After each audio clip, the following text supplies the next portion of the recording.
Hi, my name is Brittany Rizzo, and welcome back to My Only Friends. On today's episode, I talk with my friend Kitty Swink. Kitty Swink is a film, stage, and television actress. Kitty made her film debut in a minor role in the 1987 comedy Like Father, Like Son, followed by a supporting part in Paul Schrader's biopic Patty Hearst. She has worked primarily in television, including a guest appearance on Star Trek Deep Space Nine, Judging Amy, and Without a Trace. She was the recipient of the 2024 Ralph Morgan Award from SAG-AFTRA for extraordinary service in the cause of actors. Kitty has also served as the Vice President of SAG. She has been married for 44 years to Armin Shimerman, who she is lucky enough to share the stage with currently in Outside Mulingar. This episode reminds me of the Friends episode, the one with the fake Monica. Monica finds out someone is impersonating her, but doing a lot of adventurous and spontaneous things. She's then inspired to do the same, and Kitty is that for me. She's always traveling, hiking, performing in plays, and staying very active in her community. Kitty is a pancreatic cancer survivor, with this month being Pancreatic Cancer Awareness Month. She works to raise money for the Pancreatic Cancer Action Network, a nonprofit organization dedicated to finding a cure and eliminating the disease. Please enjoy my conversation with Kitty Swink. What I love right now is that because it's a green screen, your head just looks like a head full of books. But I feel like it does. I actually put the bookshelf on Armin. He just finished doing his podcast, and so I took. All right, if I do that, then I'm green. Yeah, but it's weird. How about if I do that? No, that's bad. Well, it's audio only, so it's okay. All right, it's really personal preference. All right, never mind. I'm going away. All right, hi. Hi, Kitty. How are you? I miss you. I miss you. What's going on? They remounted Outside Mulingar, so I'm doing that again, which is really fun. Wait, you're the play? The play that I was doing in June. Oh, wow. It was so, people kept saying, what did I do with my lipstick? People kept saying, why aren't you doing this again? Why aren't you doing this again? People need to see this because it makes people happy in this terrible time in the world. Mm-hmm. So the producers said, let's do it again. So we moved it because we couldn't stay at the Matrix, and we reopened last weekend. Congratulations. Thank you. It's really fun. And how long is it running for?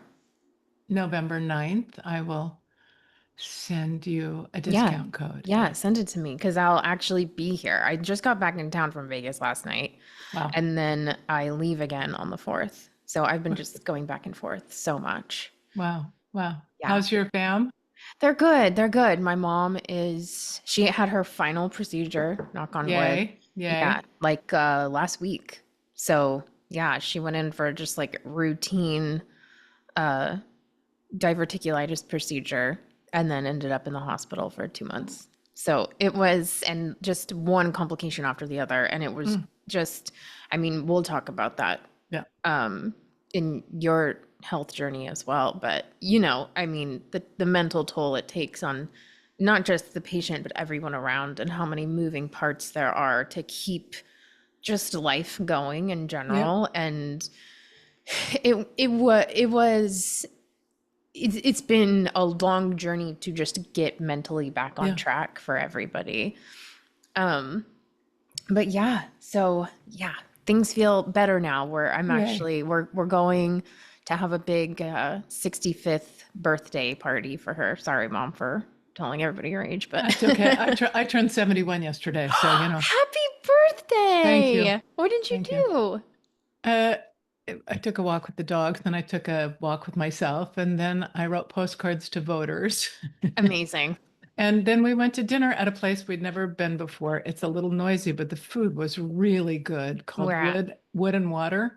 It's on Ventura near Fulton. Yes, I've heard of that. Really, really good food. Yeah. I don't know if anybody, I would probably be the one to tell you this if I were still at the salon, but there is a new Taylor Swift album out. Yes, I know that. Yes. Life of a Showgirl. Have you heard this song? I haven't. It starts out, her name is Kitty, made her money being pretty and witty. And I was like, oh my gosh, I have to tell Kitty. Like that's literally the title track of the album is Life of a Showgirl, and that's the song. It's the life Wow. of a showgirl, and her name is Kitty. And I was like, Kitty. So now you have to listen to it. Okay, I will. You I have will. to. I admire her for many reasons. I don't really know her music because I'm an old fart, but I really admire her. Yeah. I don't think you're an old fart. You are one of the most youthful people that I would come Oh, across. I mean, you have so much energy and you're so active and you are so personable. I mean, I oh, don't consider you an old fart at all. And thank you. I'm always asking you like, where's that sweater from? Where are those pants from?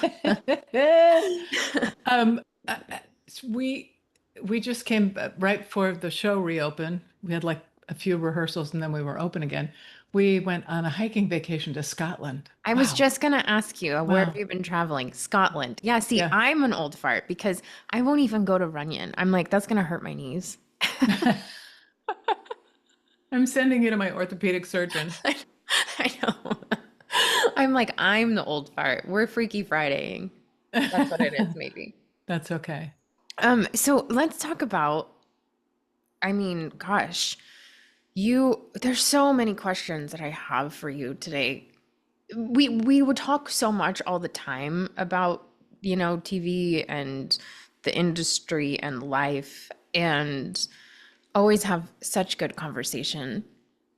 But so you are an actor and Hmm. you were also a member of the board on SAG. Yeah, I And was the vice president. Yeah. that is crazy. I did Mm. not know that. Yeah, I was the I vice didn't. president, and I was the on the pension and health board for 14 years after I retired from the board. Yeah. Wow. So let's start from the beginning. What, where are you from? I grew up in Portland, Oregon. And how did you decide, okay, I'm moving to LA? I decided to move to New York. Okay. I graduated from college. I moved in with my parents for a while. I tried to move out, and then my apartment got robbed the first night I moved out. Oh my So I gosh. moved back in with my parents, and I saved every dime I could to. I did dinner theater at night. I sang telegrams, and I worked in a bank and saved all my money, except the partying I did. Shh, don't say that. And I moved to New York, and tried to make my living as a actor, and I was a bartender and an actor and this and that and the other thing. I sang in nightclubs. I did whatever I could, and the reason why I would never have picked to come to LA, but my husband, who was then my fiance, I guess he was my boyfriend or my fiance, I can't remember exactly, Mhm. um, who was a Broadway guy, got a pilot, and we didn't know it was the worst pilot deal ever made at that time, but to us it was so much. He was playing the second banana in a Broadway musical and making $500 a week. And Mhm. oh my God, we could make a real living. And so he came back, and that was in early spring, and we went to the Barter and did Love's Labor's Lost. And then at the end of the next spring, we moved to LA to just try it out. And here we are. 42 years later, we're still here. Yeah. Wow. So Yeah. when you were younger, what was the moment when you were like, wait, I want to be an actor? Like, were you watching a specific show? Were you watching a specific actress? Were you surrounded by it? Or, were your parents into it? Or were you just like, I think I'm gonna go to New York and try this out? I Okay, the story I always tell is I was sitting at lunch in junior high school with Patty DeRocher, and we were both in the chorus of Oklahoma. And she said, "What do you want to be when you grow up?" And I said, "An actor," and she laughed at me. And that was it. I was like, "Don't laugh at me." You were like, I work out of spite, so watch me Yeah, now. exactly. Exactly. But my father was a litigator, so a trial Mm. lawyer and an actor, not that not that far apart. Um, uh, my parents did not want me to be an actor. They were sort of dead set against it, for which my mother apologized when I was like 40.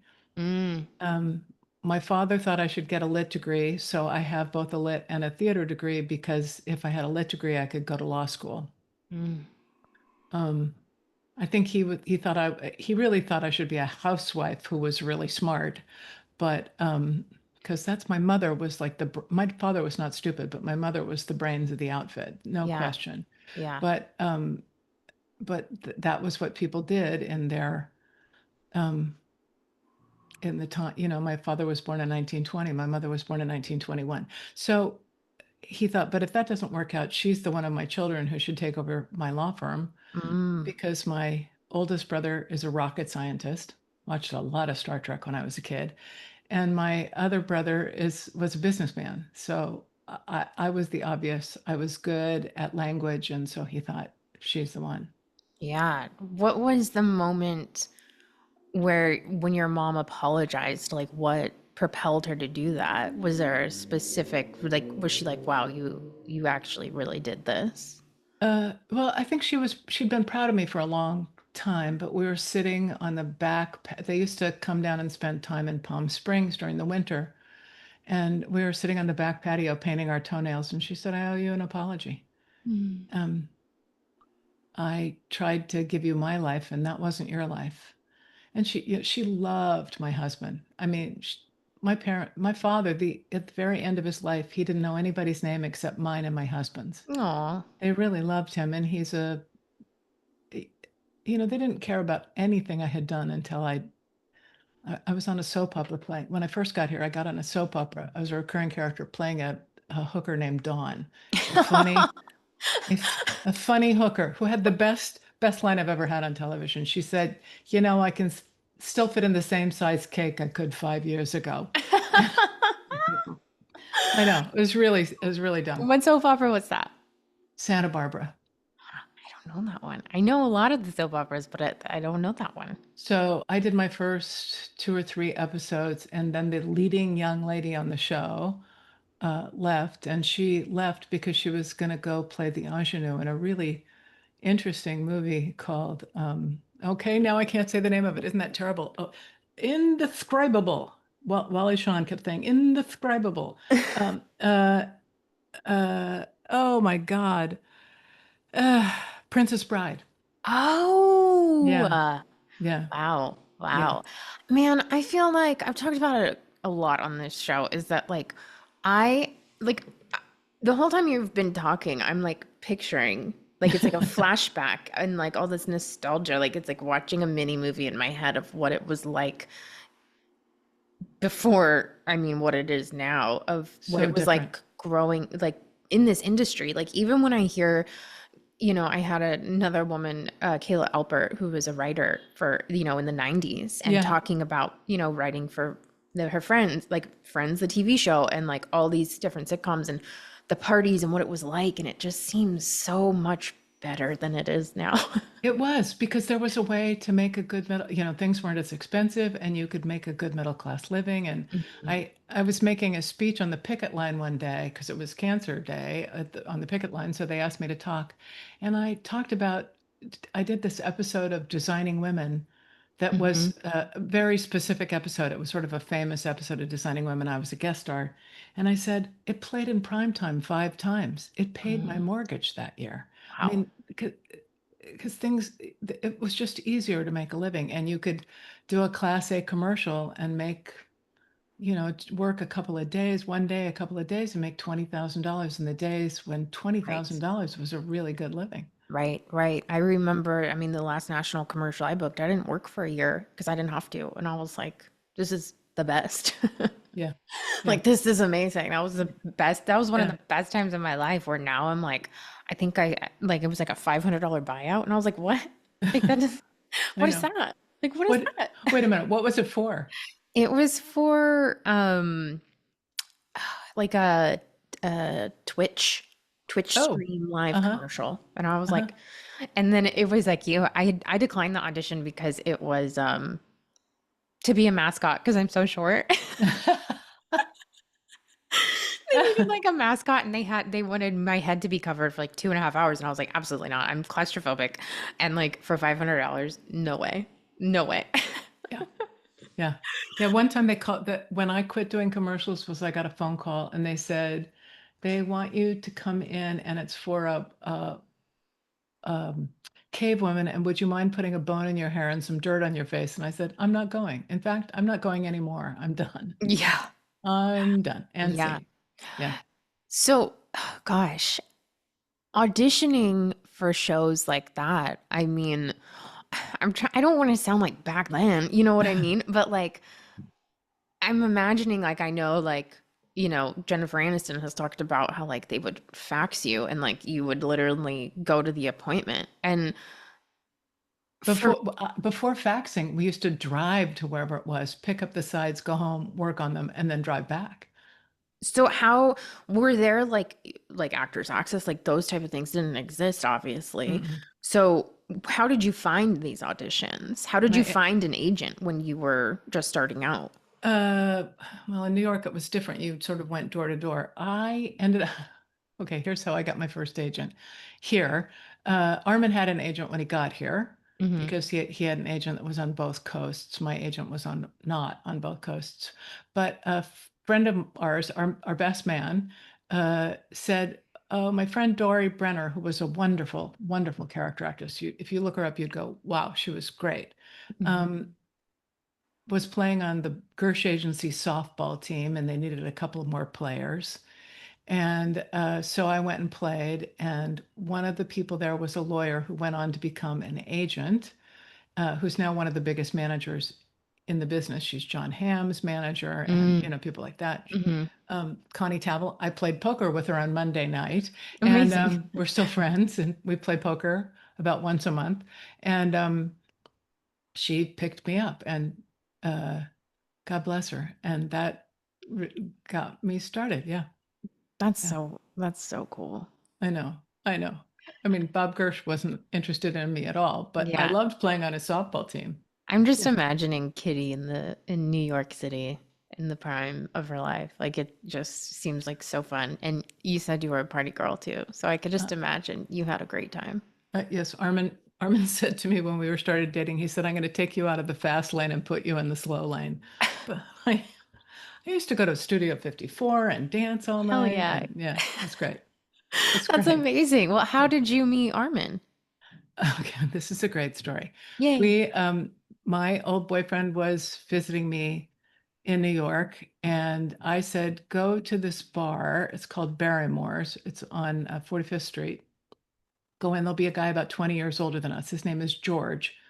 It was a Monday night, and I was bartending at a Broadway theater that had a Monday night show, which is unusual, or was in those days. Hmm. And I said, and I'll meet you there. And then my best friend came by the theater and said, what are you doing after work? And I said, I'm going down to meet George and Mark, my old boyfriend.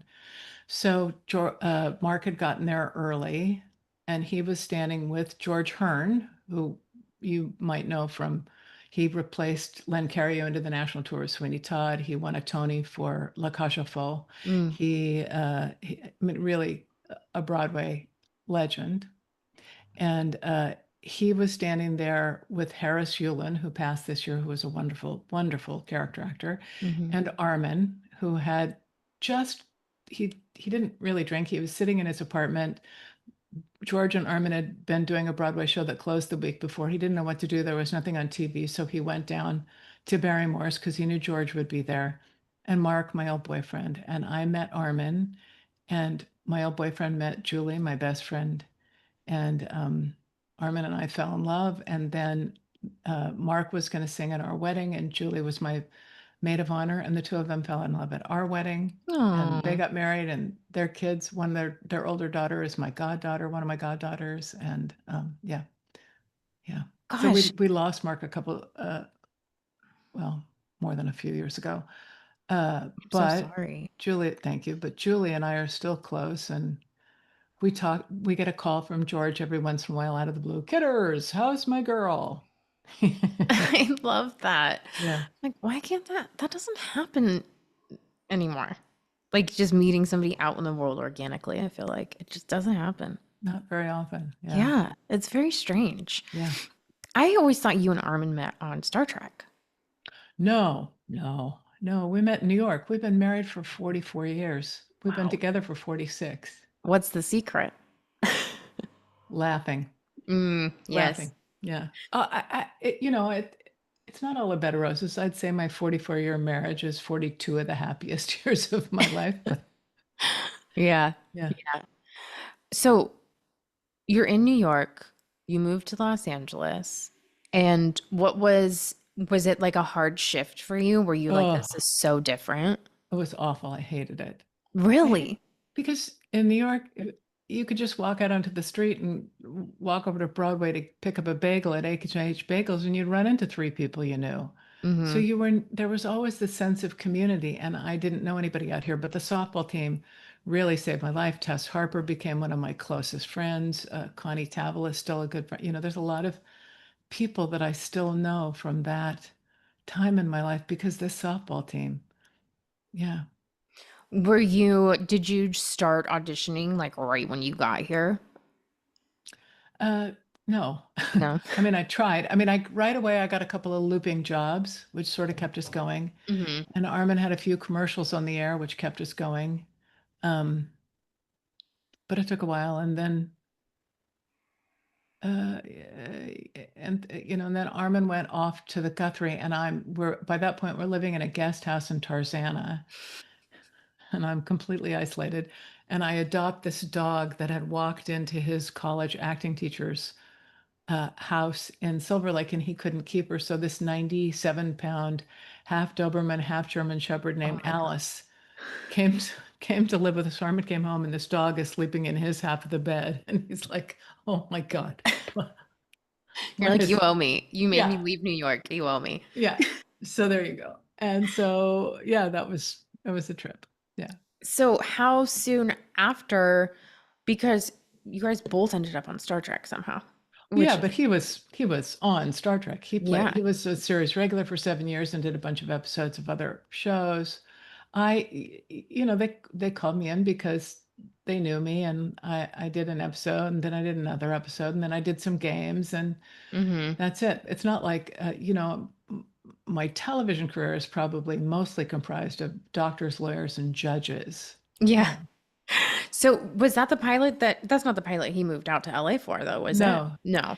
so he did this pilot that was really good that had a lot of wonderful, very funny actors um, about a group of called Bulba, about a group of misfit diplomats in on Mm-hmm. this small island nation, and I think it was going to go, and then the American embassy in Iran was taken over in the Iranian Revolution, and they couldn't do a comedy about bad Mm, diplomats. And yeah. that was the end of that. Yeah. And you still do conventions. You do a lot of Yeah. stuff. Yeah. Yeah, we do. Armin does a lot, and I do, uh, enough to make myself really happy. And I love Star Trek fans. Yeah. They're smart. They Yeah. believe in science. They believe in welcoming the other. All Mm-hmm. the things that I think are important to make society a good place, Right. they believe in. And they're generous and kind and funny. And every once in a while, there's somebody that's what you see in parodies of Star Trek fans, but most of them are just Mm-hmm. great people. Mm-hmm. Yeah. Hmm. My dad watched a lot of Star Trek. Did he? A Yeah. lot of it. He's gonna get a kick out of this for sure. Good. What would you say was like a show you worked on that was like one of your favorite experiences? Would it be Star Trek? Oh, well, I love doing Star Trek because I knew the crew. I knew that, yeah, Right. that was fun. And in the second episode I did, when I played Avorta, Andy Robinson, who's one of my oldest and dearest friends, Andrew J. Robinson, killed me. So that's really fun. Yay. Um, Shows I've loved doing. I loved doing Designing Women. Mm-hmm. Uh, I loved, although I said the meanest thing I ever said in my life in a part, and that was pretty. What'd you say? Uh, so one of my starving actor jobs was doing calligraphy for people. So I had designed Delta Burke and Gerald. I had done a lot of stuff for Gerald McCraney and Delta Burke, the run up to their wedding, and I addressed all their wedding invitations and Wow. stuff like that. And they were, they'd become friends, family. Mm-hmm. And it was an episode where they addressed Delta having gained weight, and there was a bunch of mean girls at the high school class reunion, and I was one of the mean girls. And I said, somebody said something in the bathroom that Delta overheard, and my response was, "You mean the poster girl for the Save the Whale Foundation?" And I felt so terrible. And Mac was there to support Delta. But as I walked off camera, Mac put his arms around me because he could see how terrible I felt. Oh my gosh, I know. yeah. Yeah, it was Yeah, terrible. that's That was mean. that's hard. I Yeah. feel like, yeah, when you're working with people who you're friends with and you know Yeah. that it's gonna hurt. You know it's just acting and you don't mean it, but it's still like you have to convey that Yeah. for real. So Yeah. you did mean it in that moment as the Yeah. character, and that, yeah. Yeah. And because I had been sort of the target of mean girls, I was 5'10" in fifth grade. It was really bad. Oh my gosh. I know. You So, were 5'10" in fifth grade? yeah, I was 2 inches taller than I am now. Um, I was just and I got really good grades, and I was a big nerd, and it was not. Yeah. I When I got could to, I could yeah, imagine. People are not nice no, when you're like developing or puberty, any of it. yeah, yeah. I'm jealous. I'm really I upset. I've shrunk. I totally understand. I and well, the thing is if I shrink, I'm gonna be like 4'9" by the time I'm 45. Because what's interesting is that when I was younger, I was like the first one to grow. Yes, yes. Annie Kelsey, who was the shortest girl when we graduated from high school, was the tallest girl in third grade. Yeah, like everybody else was short and I grew, but then I never grew again. Yeah. So I just stopped at 5'1" and that was it. My feet, I was just over at my girlfriend's house and I'm eating dinner at her table and my feet are swinging from her dining room chair. I'm like, this is so embarrassing. I've had to actually get up and move at restaurants because I'm like, I can't eat here feeling like I'm on like soaring over Yeah. California. Like I need to. So we have opposite problems, but now, yeah, I mean, in being a I, woman on top of yeah. it. And I was greatly saved by the fact that my cousin Janet, who's 11 days older than I am and gorgeous, Hmm. she used to say I'm 5'12". I mean, 5'14". I'm 5'14". She was taller than 6 feet. Wow. Wow. And gorgeous. Well, you probably could have done a lot of modeling. Did you ever do modeling? Well, I did a market week where I would just where the buyers would come in, but that's not Hmm. the same. But Hmm. yeah, because but I wasn't really a stick until I got New York is when I really became a stick because I Yeah. was walking everywhere all the time. Right. Right. Yeah. Now, how soon did you start getting involved in the back end of things as an actor? Like when did you start really getting involved with SAG and being like, I'm kind of actually interested in these aspects of it? Was there like a certain situation that made you go, oh, I have to look into this? Yeah, sort of. Yeah, but I grew up, my father was a litigator, but he was a Right. labor litigator. So I grew up Mm, in a Republican union household, which is interesting. that is Yeah, interesting he from you. represented the transit union. He represented the loggers, um, lots of stuff like that. So, but we went to a membership meeting when they were talking about a new contract, and they had not gotten something that I felt strongly about, and I got up and I spoke. And somebody who later became one of my dear friends and mentors, Joe Ruskin, who was the chair of the negotiating committee that year, I think, uh, talked down to me a little bit, and it really it really pissed me off. He was Armin and I spoke at his funeral. He was wonderful. He was Hmm. wonderful. Um, and so I joined the women's committee, and then Richard Masser, who later became president, sort of talked me into running, and I was on the board for a while. In fact, I just had dinner with the two first people to greet me when I walked into the boardroom the first time. When I came on, not as an elected member, but as a substitute, were Daryl Anderson and Kathy Connell, and they're still friends. Hmm. Um, they came to see the show I was in with their daughter and soon to be son-in-law, and then we all went out to dinner. And so, labor sticks together. So then it became clear that I was kind of good at this stuff, and Hmm. I ended up being on negotiating committees, and I sort of moved up. They asked me to run for vice president, and I did. Bye, honey. Bye. And then Armin ran for the board about the time I quit being on the board. He said, I have to be on the board so I can see my wife. And then Yeah. and they appointed me as a trustee of the pension health plan. And that's where I feel like I really thrived. I loved doing that. Yeah. Well, what are some things that were like shocking to learn as the vice president of SAG? Or what were some things that you were like, oh, this really needs attention?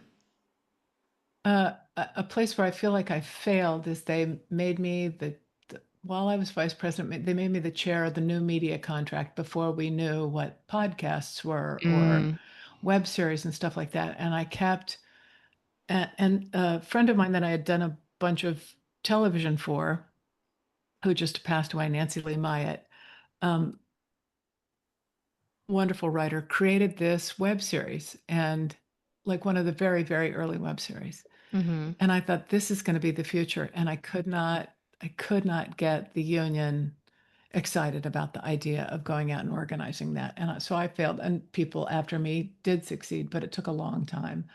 Um, But would you say, I mean, I don't want to hear you tell yourself you failed.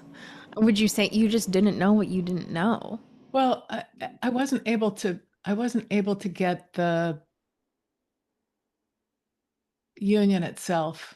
I wasn't able to excite them about this idea. And I said, look, let's get in ahead of the wave. Let's start now before it goes. Mm-hmm. And I think one of the things that did sort of shock me about the union is that we were always trying to play catch up ball on certain contract issues. Mm-hmm. One of the big wins I had, hello, Beatrice, one of my dogs is here visiting me. I'm Hi, Bees. obsessed with the name Beatrice. Oh my gosh, that's so cute. And her brother's name is Benedict, That is so cute. because all of our dogs have been named after Shakespearean characters, That's because we amazing. are so nerdy, the two of us. One of the things that I'm really proud of is in the 2001 Film and Television Negotiating Committee, they had in the previous negotiation negotiated open books so they could see what was happening with residuals, because we were so far behind in cable, which at that time was the new media. It was where it was at. And I became the chair of the residual study committee, and one of the great entertainment lawyers of all time, Ken Ziffren, was our outside counsel. And I went to school on Ken Ziffren, and it's the best work I ever did for the union. And the last day before we were going to go out on strike, we were ready to pull the plug. Mm-hmm. Um, we had a huge breakthrough. David Jolliffe, who I often disagree with, but really helped me get into that room on that last thing, and we had a huge jump forward. But I always felt like we were negotiating against what had already happened, and I thought we needed to start um, seeing what the future was. I think Michelle Hurd, who sits on the board now and is a national officer, I think Jerry Ryan, women of Star Trek, I think there's a lot Mm-hmm. of really, they're both really smart, and I think they're forward thinking. And so Yeah. that's, yeah. Do you think that because of your dad's job growing up and your background and knowledge in that, that gave you the confidence to be able to speak in these situations? Because I would imagine, like, especially because men, you have to like really hold your own in these tough conversations. And that's not easy for a lot of people. Yeah, yeah. Maybe I think one of the things I have never been confident about. I'm not often confident about myself as an actor, but I'm always confident about my intellect. Mm, It may have been one of the reasons why I was such a big nerd in high school, because I could not keep my mouth shut. Yeah, no, I was confident that I could yeah. figure it out. Yeah. What were you a nerd in high school about? Like about academics, or were you like super laser focused? Like not no social, everything is just No, no, I was academic, maybe not, literature. I hmm loved literature. It thrilled me. I've hmm always been political. hmm Um, I loved politics. It was a time in the world where people were marching in the street about Vietnam, about women's rights. My sophomore year in college, the end of my Roe versus Wade happened. I've always been involved with that kind of stuff. So I'm pretty mouthy. I'm pretty mouthy. Yeah. Yeah. You know, one of the moments that has stuck in my head for the past year is you and I, the day after the election, and you came in and we just held each other and cried. And I'll start getting emotional now because it was like these just like two women recognizing like, We didn't even speak. We just turned no, we walked into each other's arms. Yeah. I have goosebumps. I'm gonna cry. It literally was just like, we just looked at each other and it was like, we just gravitated towards one another and just held each other. And it was one of the most like profound moments of my life, and so much going on of we knew what it meant. We knew what that moment meant for both of us. We knew what that moment meant for the country and the world and what was going to happen. And it was grief mixed with appreciation for one another. It was just this really overwhelming, beautiful moment that I had with you. And I think about it all the time. Oh. We need to find more of those people in our lives to hold on to. Yeah. Yeah. Who you know are just gonna walk beside you and hold space for you without even a question. Yeah, it's important. Whew. What would you say, being somebody who was super active in the union, is an important thing for young actors to pay attention to now? Show up for the union. Show up, because one of the many things that the current administration wants to do is crush labor unions. And I was raised by a father who said the reason why there's a middle class in this country is because of labor unions. And while we may not be reaping the benefits that I reaped as a young actor when the world was different, we have to protect what it is we do have, and we have to grow what's there. Don't cross a picket line. Stand with your brethren. I'm serious about this. I've seen what happens to those places where the labor unions are crushed. Right. And it's not pretty. I'm very lucky. I came from an upper middle class family, and Armin and I struggled for a long time, but then he got 7 years on Star Trek, and the struggles were, we both have pensions from more than one union, although truthfully, my AFTRA pension is a bag of groceries, basically. But that said, we're okay. But billionaires taking money away from the middle class, so the middle class becomes the lower class, then they can control you forever. And that's not okay. And one of the ways we combat that is standing together. AI can't do what we can do. It can't. It is not the same thing. What makes an actor interesting isn't the quote unquote good choices that they make. It's what makes them different than everybody else. It's what makes them human. Right. It's the humanity that we bring, the honesty that we bring, that's not filtered through some algorithm, that makes an actor watchable, or somebody that you can't turn away from. Now, not all of us are that. Some of us are just really good we're just fine middle class actors, but we're more interesting than anything that an algorithm creates.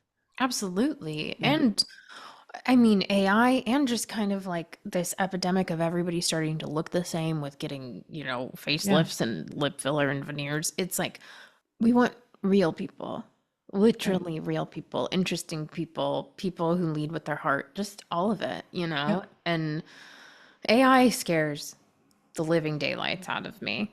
I have people who send me stuff that has mostly been written on ChatGPT and it's efficient, but it doesn't have any soul to it. Mm-mm. And not to mention like what that does to our environment, just so you want to make your goofy little picture to post, like you just took away so much water Yeah. and electricity Yeah. for what? Like for what?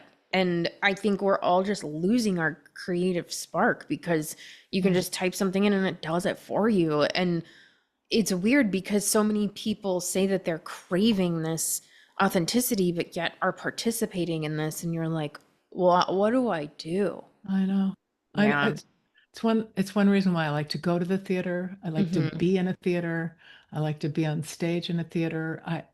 Because there's there's nothing between the actor on stage and the designer's work on stage and me if I'm in the audience, and vice versa. There is a commutative property. It flows both ways, Mm-hmm. and it's a truly human experience. And it is since time immemorial. It's been a dying art, and yet we seem to continue to continue because Yeah. people need that kind of touch.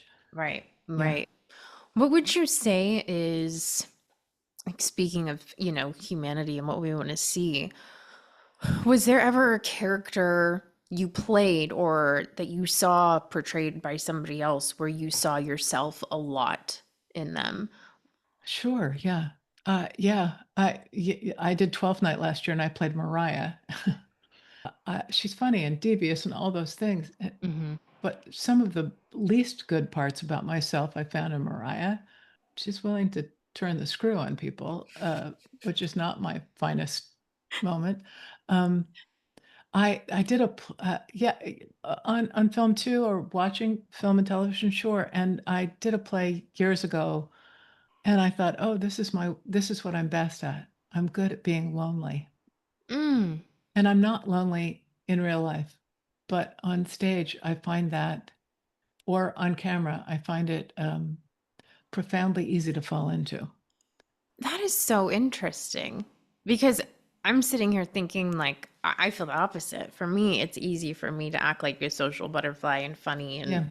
Yeah. kooky, but in real life, that's the lonely. Like it's opposite for me. Maybe Where that's why we're I friends. know the yin and yang. Yeah. Wait, so are you a Libra or Scorpio? I'm a Libra. I'm on Oh, the cusp. and I'm Yeah. Aries, so we're direct opposite. So we do Yeah. balance each other out. Interesting. There you go. There Yeah. you go. Yeah. But it's nice to be able to use acting as that outlet for Yeah. sure. I Yeah. mean, it helps you tap into things that you typically can't. And, for me, I always say, as silly as it sounds, when I'm acting, that's when I feel most like myself. And because you're so present, you have to be Yes. so Yeah. present, or Yeah. else you're not doing a good job. That's right. And that's when I feel my brain is the most turned off Hmm. and I'm just in something Hmm. so that's It's a when I flow also, experience. Yeah. yeah, Yeah. yeah. Yeah. Where like sometimes, I mean, even at work, I would just be like, I have to pretend I'm Rachel Green today. I have to, because like if not, the wheels are going to be spinning. Uh-huh. I'm going to be like, what am I doing? Oh my God. And it's Yeah. like, well, to shut that off, I just have to act like this character instead. Yeah. I totally, I have a hard time sleeping because my brain Same. races. Yeah. But but if I've done my work and, it's an ideal situation, I'm in flow. I'm just living Hmm. the life of the character. Yeah. Hmm. So what do you do to shut your brain off? What helps you when you can't sleep? Uh, well, if I'm really lucky, I can just breathe myself into it. But Hmm. last night I had to get up and I read for an hour and a half. What'd you read? I'm reading this book called The Hypocrite, which I'm really enjoying. Yeah. Interesting. Yeah. That's kind of the theme of 2025.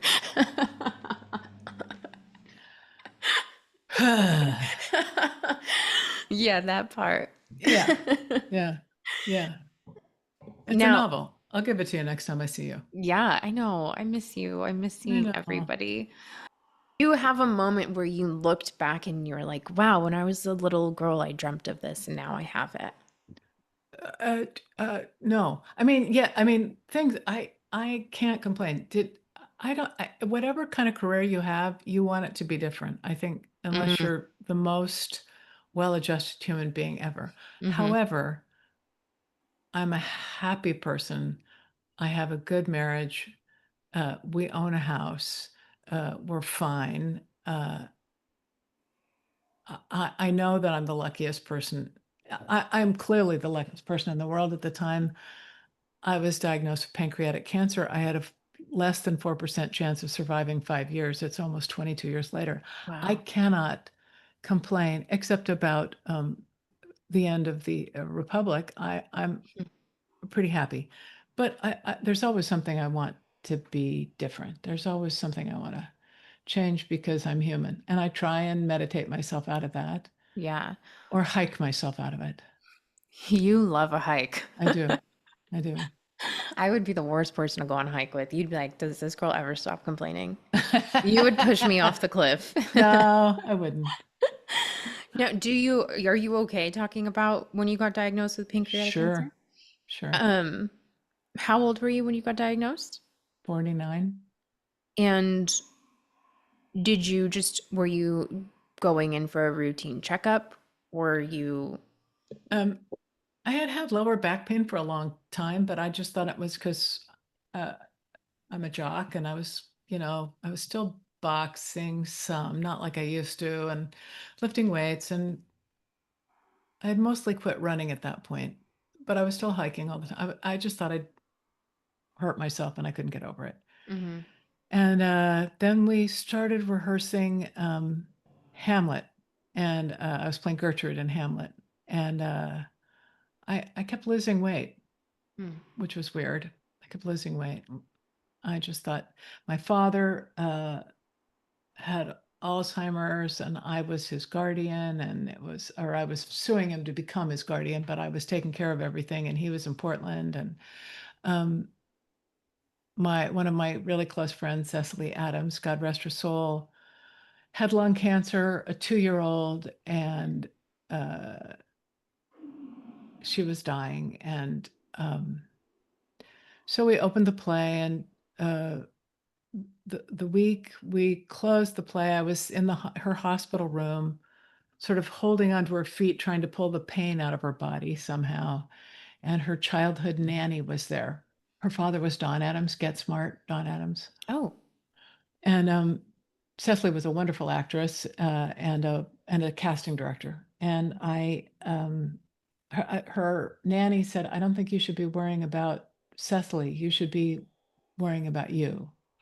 And I came home and I said that to Armin, and he said, she's got a point. Why don't you call your doctor? And I called my doctor, who's still my doctor, and they said, "Well, we can get you in about 2 weeks." And I said, "Okay." And they called the next morning and said, "Somebody just canceled. Why don't you come in?" And so she said, "Well, you probably," and I had acid reflux by this point, and they probably said, "You're under a lot of stress, blah, blah, blah. It's probably nothing, but let's just do some blood tests." That was on a Friday. On Saturday night, we went to see a play at Antias, and we went out with our friends Harry and Dawn afterwards, who were in the show. And I got up to go to the bathroom at the pizza place we were at, and my urine had turned brown. Mm. On Monday, this is a hell of a story. On Monday, we went to a funeral for a friend of ours' son who had immolated himself in his grandfather's car. Mm. And while we were at the wake, or whatever you would call it, after the funeral, my doctor had called and said, "You need to go to Cedars right now. Your kidneys and your liver are shutting down." Oh no. So I got home and she was gone, and I got the doctor on call, and he said, "Oh, don't worry about it." And then about an hour later, my doctor called and said, "What are you waiting for? You have to go to Cedars right now. I've called ahead." And 17 days later, I came out of Cedars with half my stomach gone, half my pancreas gone, my gallbladder, 2 feet of my intestines, and 28 lymph nodes. And 3 weeks after that, I started chemo. Kitty. Hey, I'm here. I know. I'm You're here. a fucking warrior. Like, oh my gosh. When you were in the hospital those 17 days, what were those emotions like? Were you determined to get out of there? Yeah, Or I was. were you were? I had it. The hard part was before I knew what it was. Well, they were running tests, and Right. and then they kept scheduling. Whipple is what the surgery is called that they did to me. It's the surgery for pancreatic cancer if it's in the head of your pancreas. And I only know that because they say it on Grey's Anatomy all the time. well, I say it all the time because I'm a ambassador for the Pancreatic Cancer Action Network, so I talk Yes, about which it I a want to lot. talk about that Thank too. you. But uh, they kept scheduling it, and you need to have a 10 to 12 hour window in case things go wrong. Mm, Um, so they would prep me and then cancel the surgery. So that had happened twice. And Armin and I, the morning we were supposed to do it again, so I'd been up all night having, had mm-hmm. I hadn't had any food. I'd been on a drip for days. I was really pissed off. And we're wandering the hallway, and I have my IV pole. And at Cedars, you can go across these sort of breezeways on some floors to the other building.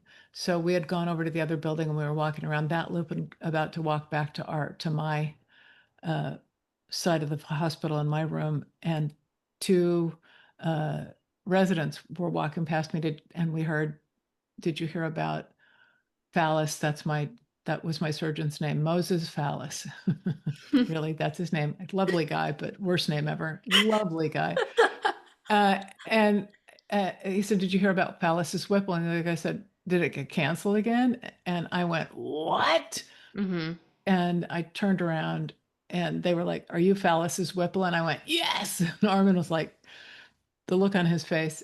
By the time we got back to the room, Mo was in my room going, "We're going to do it. We got the room. You're going to get it done." Mm-hmm. Um, and I just decided I was going to be alive when I was alive, and Mm, I wasn't going to take this lying down. And I did. I was really lucky. I had great doctors, great health insurance. I was really sick, but I was very fit for, you know, right.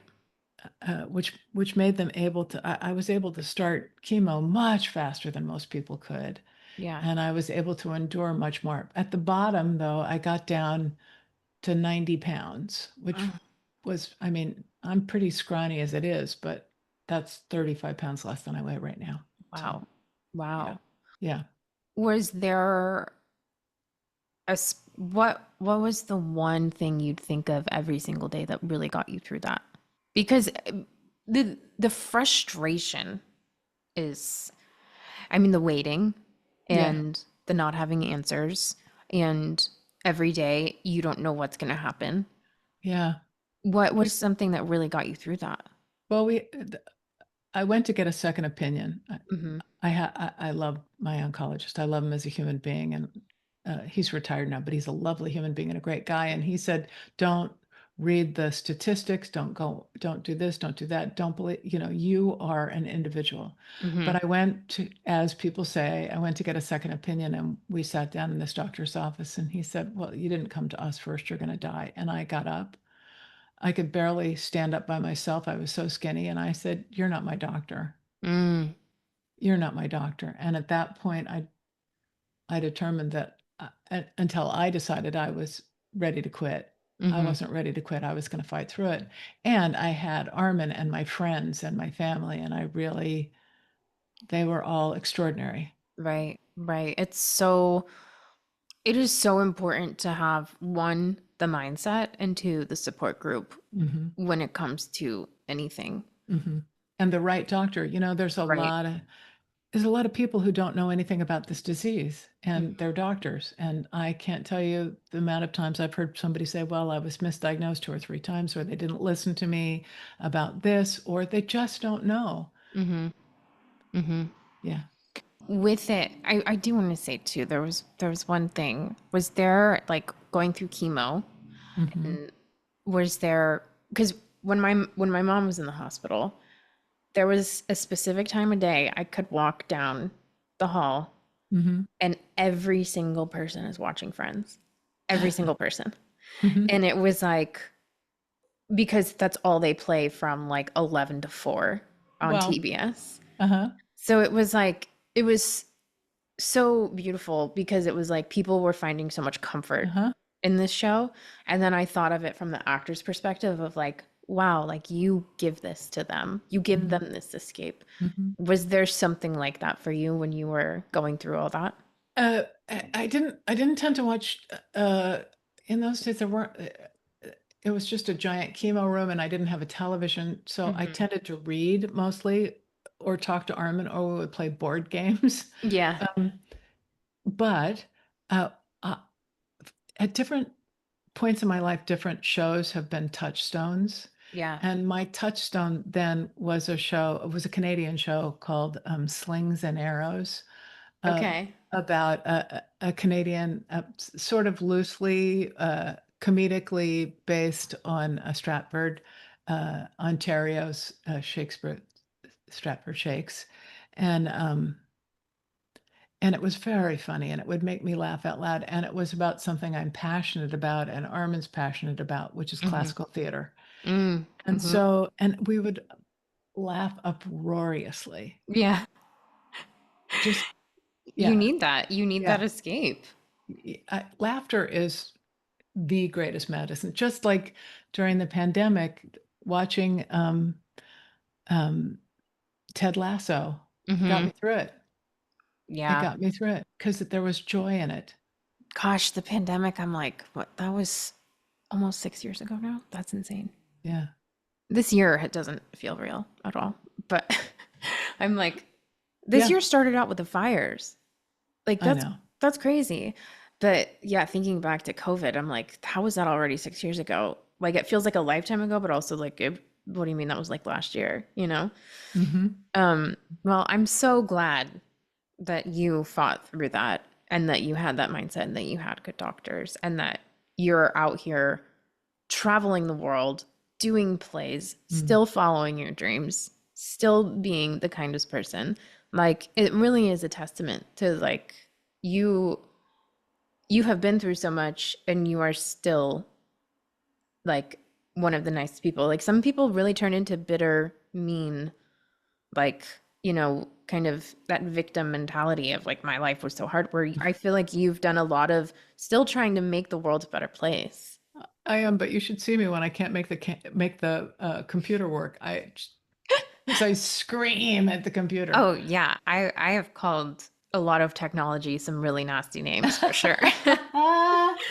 Yeah, Even yeah, if I like hit my elbow on the table, I'm like, you bitch. Like yeah, all of a sudden the table is yeah. a You don't want to terrible watch. person. You don't want to see me screaming at the television set. Yeah, yeah, No. Yeah. yeah. Talk about PanCan. Okay, so it's an extraordinary organization, the Pancreatic Cancer Action Network. They offer support for patients. They offer support for families. They will help you find the right doctor in the area you're in. They raise money for research. They walk the halls of Congress. If there's something they can do to help a patient, they do it, and they give you community, and it's for free. Mm, And I am so happy. And uh, how I became involved with them is I had been a survivor for a long time. And Charlotte Ray, do you know who Charlotte was? mm-mm. The Facts of Life. Oh, She was the, yes. yeah, she was one of the great divas of the American Broadway theater. Mm, But she had come from a family that had a long history of pancreatic cancer, and she had gone to do something for them in the Midwest. And quite by accident, they discovered she had pancreatic cancer. mm, And our dear mutual friend, Larry, and Armin had worked with her, and we had mutual friends, but I didn't really know her. And our friend, Larry Pressman, Lawrence Pressman, who he was Doogie Howser's boss at the, yeah, I mean, he's a wonderful actor, did a lot of Broadway, done a lot of television, was on Star Trek a lot.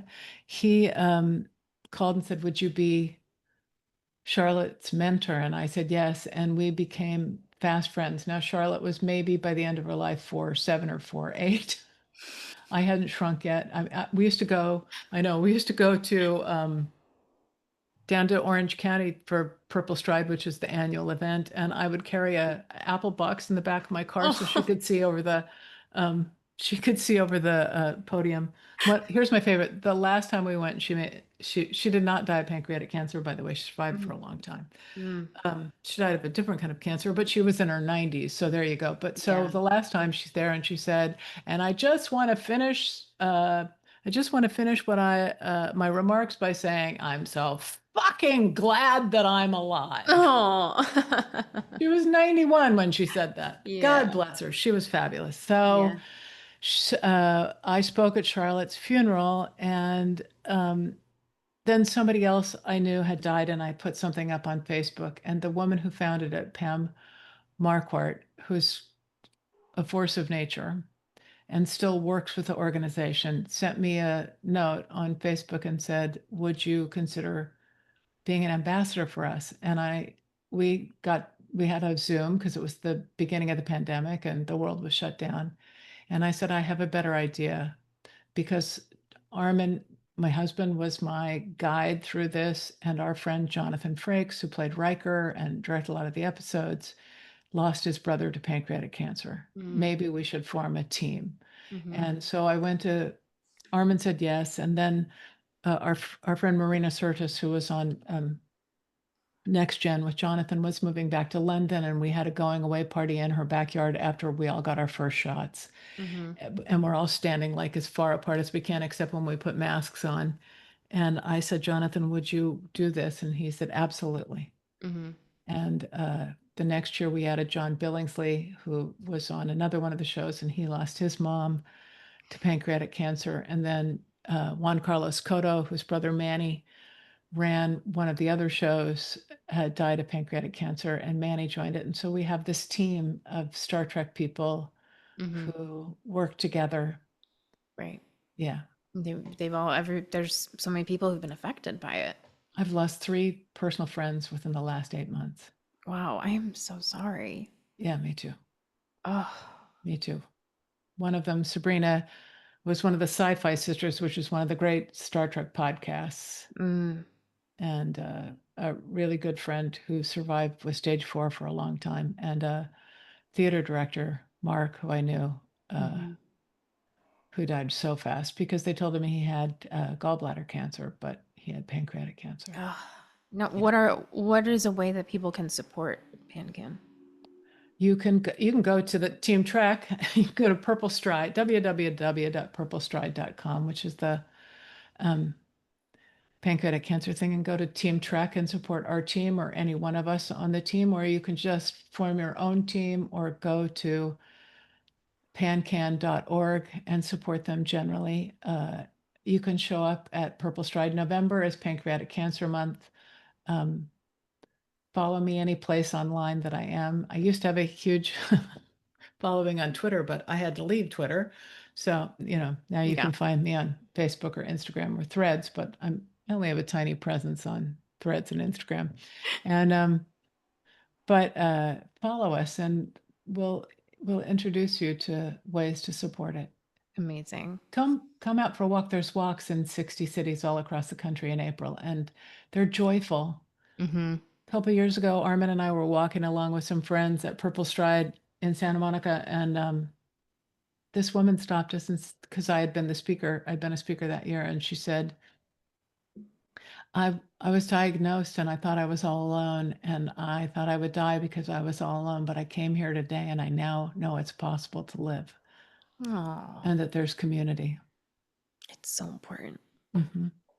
It's so important. I mean, like we talked about, like just being seen by somebody else and seeing somebody's pain, experience, love, whatever it is, just being seen is so, so important. And it can really help save a life. I mean, sounds, like an exaggeration, but it really can. It makes every bit of difference there is. Yeah. Well, Kitty, this was amazing. I'm so happy we finally did it. Me too. I feel like there's so much more we could talk about. Well, I just want to say I have pitches for 2 shows that are making me happy right now. Okay. Yeah, tell me. What? Slow Horses, which every season has made me laugh out loud. Is it a comedy? Well, it isn't, but it is. Oh, You know, if you have a my lot dad of, was watching it upstairs when I was home last, and I was like, this doesn't feel like my kind of show. oh, it's really funny. Give it a chance. Okay. But you don't have to. And I love The Diplomat. Everybody's I telling me to watch it. I love The Diplomat. Oh, yeah. Gary Russell, I mean, Felicity, all about that. Yeah, and she's so good. And it's like during the first uh when George W. Bush's term, Mhm. I would go up and visit my friends Mark and Julie, who met when Armin and I met. Mhm.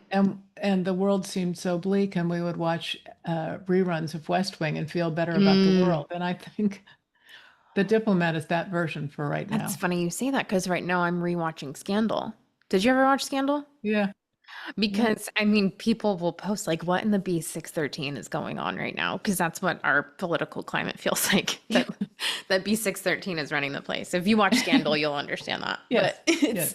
but yeah, and also, maybe watching political things right now, it feels like, well, something's getting done, so it kind of gives you a little bit of hope. You know what There's I mean? competence Yeah. in West Wing and in this show. There's competence. Right. Right. Yeah, Oh, what a time that was, right? yeah, yeah. When that existed. I really like people who are competent. It makes me feel Yeah. better. Right. Yeah, Right. What a concept. Kitty, this was amazing. it Thank you, was thank you, amazing. thank you. Thank you. And I really hope to squeeze you in person soon. I really do. We'll make a date. Yes, We'll make please. a date. Okay. Please. All Okay. right. All Have right. the best day and happy birthday. Thank you. Yeah. Bye. Bye.